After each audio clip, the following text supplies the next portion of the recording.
আসসালামু আলাইকুম ভিউয়ার্স, কেমন আছেন সবাই? আশা করি সবাই অনেক ভালো আছেন। আজকে আমার স্ক্রিনে দেখতে পাচ্ছেন, আমি ভিডিওটা আসলে চালাচ্ছি না। এটি হচ্ছে বিডি ইমরানের। আপনারা যদি দেখতে মনে হচ্ছে দেখে আসতে পারেন।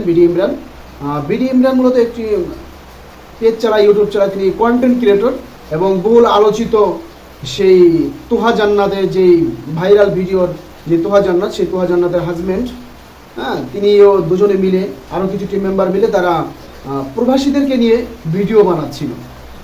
তো আমি তাদেরকে বলবো, ভাই প্রবাসীদের এভাবে ক্রিটিসাইজ করো না, তোমরা অন্য কোনো টপিকে ভিডিও বানাও, সমস্যা নেই।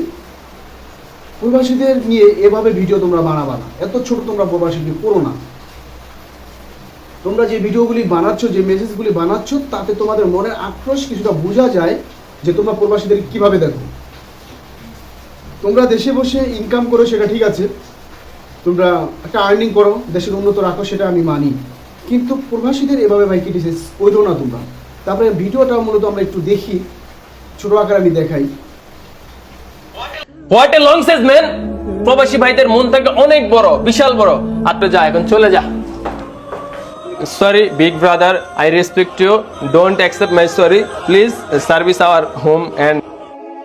ভাই আসসালামু আলাইকুম। ওয়ালাইকুম আসসালাম। ভাই বাংলাদেশি? হ্যাঁ ভাই, আমি বাংলাদেশি। ও মাই গডনেস, প্রবাসী ভাই আমাদের এখানে আসছে, কোনো সমস্যা নেই, আপনার জন্য সব সার্ভিস আছে, প্রিমিয়াম কোয়ালিটি ফুল সব। ভাই এই 400 টাকার হেয়ার কাটটা 200 টাকা রাখেন না? What a long Sage man. কোথা থেকে যে আসে এসব, মানে বিদেশে একটা সেলুন দিছি, তাও এদের জন্য বাঁচা যাবে না। দেখেন ভাই, আপনি যে মন মানুষের যে টাকা নিয়ে আসছেন, এই টাকার সার্ভিস আমাদের ভিআইপি তে দেওয়া হয় না। সো আপনি দয়া করে গেট আউট হয়ে যান একটু, প্লিজ গেট আউট। এই যে ভাই শুনেন, আপনার যেহেতু টাকা পয়সা কম, আপনি 5 বছর পর যখন দেশে যাবেন না। এই যে কথাগুলো পয়েন্টে নোট করবেন, যে বিডি ইমরান এবং সমানভাবে যেই জান্নাত তোহার জামাই কন্টেন্টগুলো করেছেন, প্রবাসীকে ক্রিটিসাইজ করেছেন, ভাবতে পারেন যে বিডি ইমরান এটা করছে, তারা তো ভালো, যাই হোক, অনেক আলোচনা নিতে পারেন, মাথায় নিতে পারেন। কিন্তু প্রবাসীদের যে ক্রিটিসাইজটা তিনি করেছেন, সেটা খুবই অপরাধী করেছেন তারা। অন্য কোনো কন্টেন্ট পাও না তোমরা প্রবাসীদেরকে নিয়ে এভাবে হাত দাও। বিডি ইমরান ওই সে জায়গায় গেছে চুল কাটাতে, এবং সে জায়গায় একটা রেট বলেছে, তিনি রেটটা কমিয়ে বলার কারণে তাকে খুব তুচ্ছভাবে দেখা হয়েছে। এবং তাকে বলা হচ্ছে যে তুমি যখন বিদেশ যাবা, তখন তুমি 50 টাকা তার চুলদারি কেটে তারপরে যাইও। তার মানে কি, প্রবাসীরা কিভাবে বিদেশে জীবনযাপন করে সেটা তারা ফুটিয়ে ধরছে। এরকম আদৌ কি কোথাও ঘটেছে? কোনো প্রবাসী এরকম করেছে? বিদেশ ভাই তোরা যাস নাই। একটা প্রবাসী বিদেশি মেনটেন যেভাবে করতে পারে, আরও 10 বছর তোদের সেই অভিজ্ঞতা নিতে হবে। এই কথাগুলি শুনলে আসলে মাথায় রক্ত উঠে যায় যে তারা 5 বছর পরে বাংলাদেশে যাবে, তখন 50 টাকা দিয়ে চুলদারি তারা কেটে যাবে। এরকম কোথাও হয়েছে কোনো প্রবাসীর ক্ষেত্রে? তোদের ক্ষেত্রে হয়েছে। ফকিনের বাচ্চা, তোরা বিভিন্ন জায়গার থেকে উঠে এসে আজকে এই ধরনের আর কোনো কন্টেন্ট পারি না, এদেরকে ছোটো করার জন্য তারা কাজ করিস।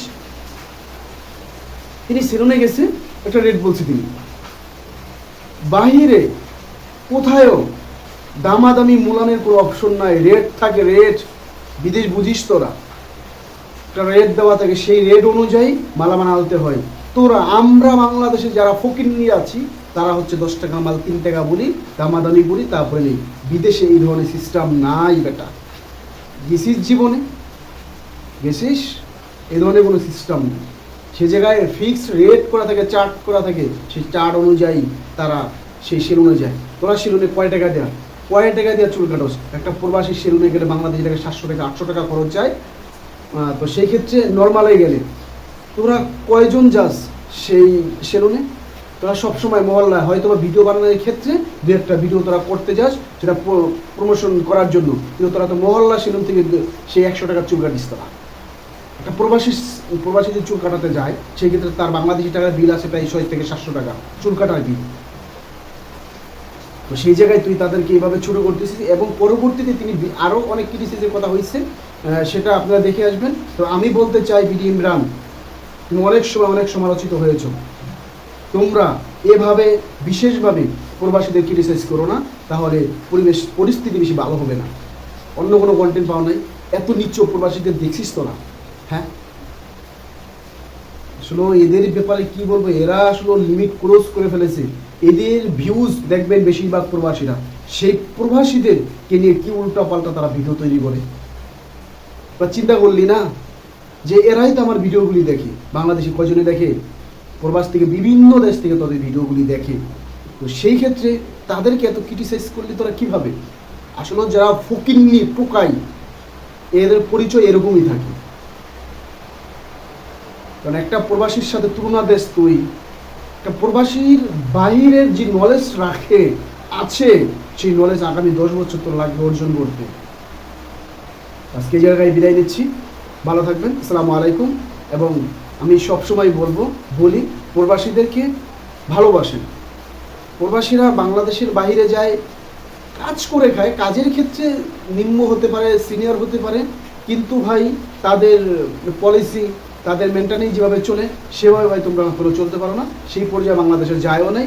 তারা যেভাবে চলে সেভাবে তোমরা এখন যে চিন্তা ভাবনাও করতে পারো না। আর বিডিএমরা তোমরা যে ভিডিওগুলো বানাইছো, বিদেশে গেছো জীবনে এ ধরনের কন্টেন্ট বানাও, আগে বিদেশ ঘুরে আসো, বিদেশ সম্পর্কে জানো, বিদেশের কালচার কীরকম, তার উপরে সেটার উপরে ভিত্তি করে তোমরা ভিডিও বানাও, মন গড়া ভিডিও বানাই।